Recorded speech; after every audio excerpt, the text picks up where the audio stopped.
আমাদের সবার জানা বা আমরা পড়ব, সেটার নাম হচ্ছে ভাস্কো ডা গামা।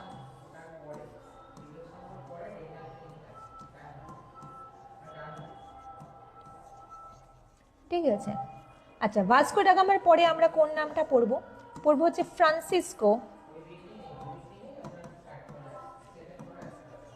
দা আলমিডা। ঠিক আছে, তারপর আমরা পড়বো নিনো দা কুনহা। আচ্ছা, তারপরে শেষে আমরা যার নাম পড়ব তার নাম হচ্ছে